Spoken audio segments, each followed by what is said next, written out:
Hey, what's going on? It's your boy BT, and I came here to talk some boxing with the thousands of True School Sports subscribers. What's going on, guys? Now, this video here, I'm going to be saying a lot of things. Now, Amir King Khan, I'm a fan of him for sure. Big time Amir Khan fan. Also a Kell Brook fan. I like both of them. I would say I'm a fan of both fighters. So I can't really say that, I'd pick one guy over the other. I'd love to watch them fight, and may the best man win. Hopefully, you get a great fight. But let me just say this: when it comes to that mega fight happening, I think it's over. That fight's never going to happen. That time has came and it's went.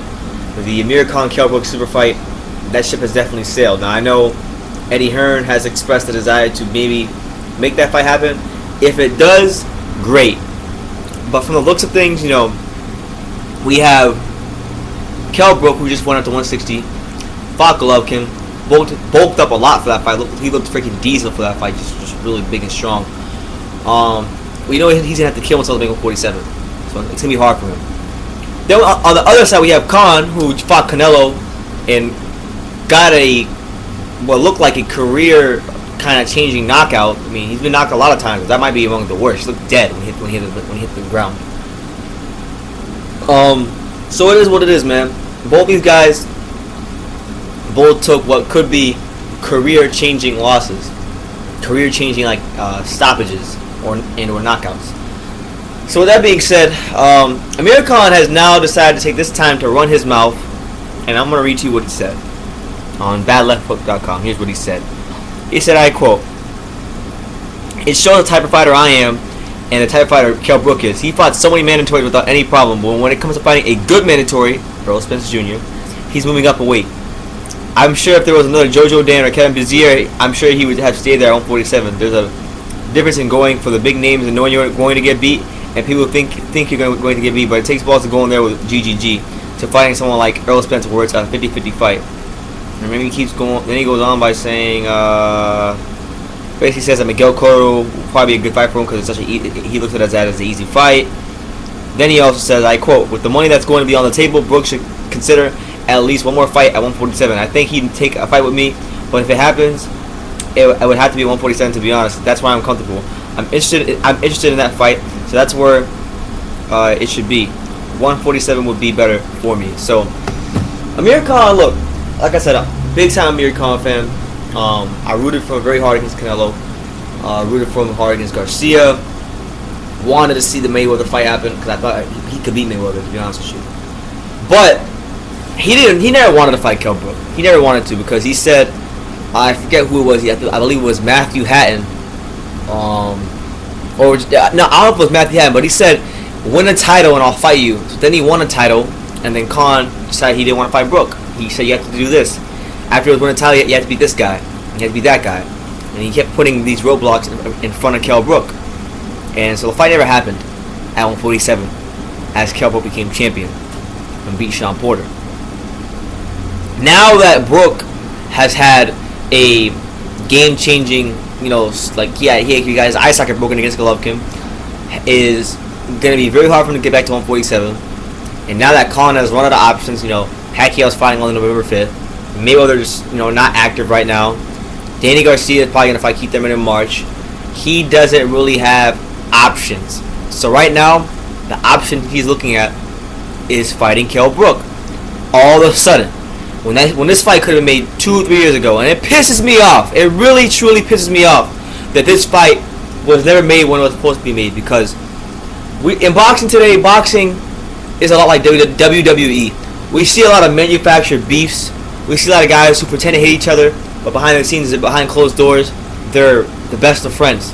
But these two guys right here really do not like each other. And you know what? Both of them are two really talented fighters. Two guys who are big draws in the UK. Two guys were great styles to watch. I believe if this fight were to get a huge push in the American media, I believe the people who do tune in will be treated to a great fight with styles that appeal to the casual boxing fan. And it pisses me off that in a fight that has so much nationalistic pride on the line between two really good talents in the UK boxing, where you could have 80,000, 70,000, 60,000 people fill up a Wembley Stadium, and you get a great event on your hands, and it never happened. And why did it never happen? The fact of the matter is, as being a big Amir Khan fan, it never happened because of Amir Khan's freaking selfishness. He spent his time chasing Mayweather. He spent his time chasing Pacquiao. And whether Mayweather Pacquiao ducked him or not, he could have always signed and made a Kell Brook fight happen, but it never materialized. And I put that on Khan. I don't put it on Brook, because when Khan, if you guys go watch the interview on Box Nation, the really famous interview they had where they're talking trash to each other, Brook, or it was Khan who said that, Brook, you gotta win a world title you first, then I'll come talk to you. Then he gets a world title, and Khan doesn't want no parts of him. So what's the problem? What's the problem, man? I just don't get it, man. Credit to Amir Khan. He dared to be great and stepped up and fought Canelo. He was winning that fight before he got stopped. Kell Brook, on the other hand, he wasn't winning against GGG, but he put up a very valiant effort. Definitely had his moments in the fight. Very entertaining fight. Both of them showed that they want to be great fighters. And yeah, you can say, well, it was for the money.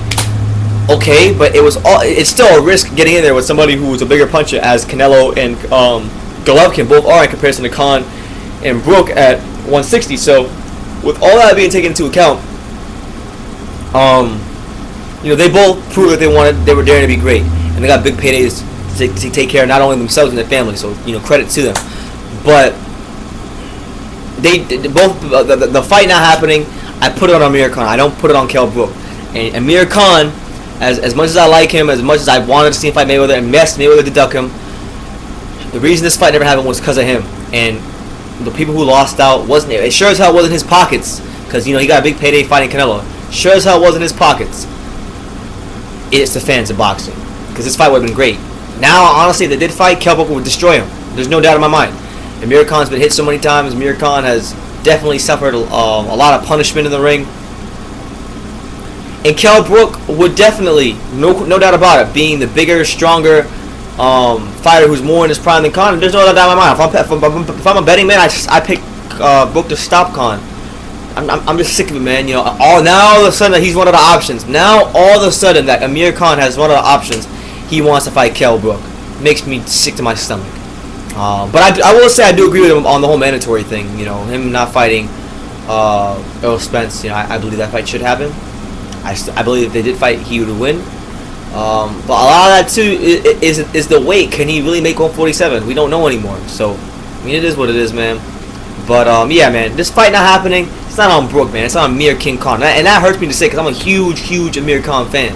I really wanted to see him do great things next year. Hopefully he gets a Denny Garcia rematch and he can put it on DSG. Because I really want to see that. But as far as this fight happening, it's his fault. So just want to get this out there. Let me know what you guys think in the comments down below. Take the time to subscribe, and you can love me or you can hate me. But I'm just a kid from Daniel. So until next time, take care, guys.